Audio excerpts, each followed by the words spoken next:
শাশুড়ি আম্মা, একটা কথা, একটা প্রশ্ন আপনাকে। আপনি যখন বিসুখে পড়েন, মানে অসুস্থ হয়ে যান, তখন আপনার সেবা কে করে?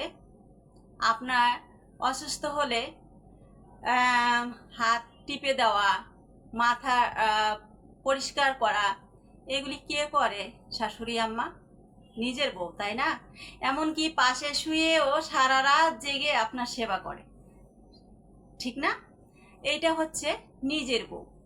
তাহলে অন্যের বউয়ের কাছে নিজের বউয়ের বদনাম কেন করেন শাশুড়ি আম্মা? এতটুকু কষ্ট লাগে না? শুয়ে শুয়ে স্বপ্ন দেখি যে একটা ফ্ল্যাট কিনব,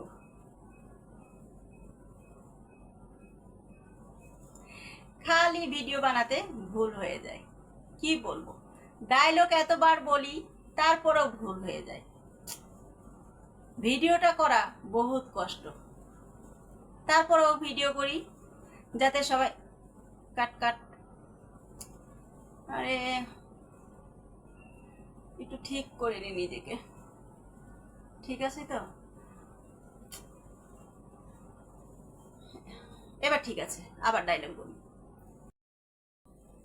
গুরুত্বপূর্ণ ভিডিও, সেটা হচ্ছে এখনকার বাবা মায়ের জন্য, যে আপনারা এত অল্প বয়সে মেয়েদেরকে যে বিয়ে দেন, বিয়েটা দেওয়ার আগে অন্তত 10 বার চিন্তা করবেন। কারণ সংসারটা ছোটখাটো না, ছেলে খেলা না। এই সংসারটা ঘাড়ে যে চাপিয়ে দেন, সে বহন করতে পারবে? এইটা একবার চিন্তা করবেন।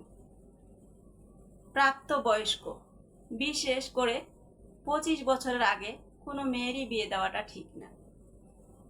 তাদের জ্ঞান, সোচ, চিন্তা ভাবনা যাতে ঠিক হয়।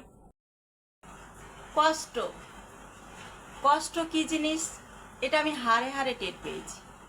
কিসের কষ্ট? কি কি কষ্ট?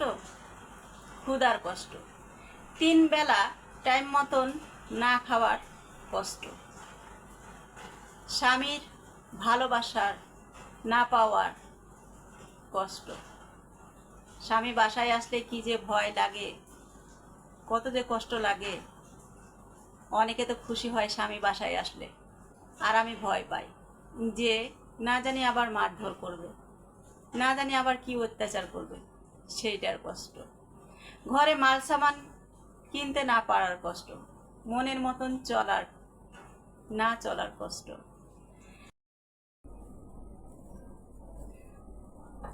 10টা বছর, 1টা 2টা বছর না, 10টা বছর স্বামী ছাড়া শ্বশুর বাড়িতে কাটিয়েছি। শাশুড়ি অসুস্থ, সে তার সেবা করেছি, শ্বশুর অসুস্থ, তার সেবা করেছি, এমনকি ননদের গালাগালি সব কিছু সহ্য করেছি।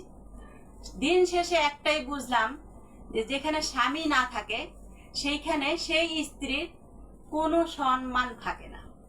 আর এটাই বাস্তব কথা, মিলিয়ে নিবেন। যেখানে স্বামী নাই সেখানে স্ত্রীর মর্যাদা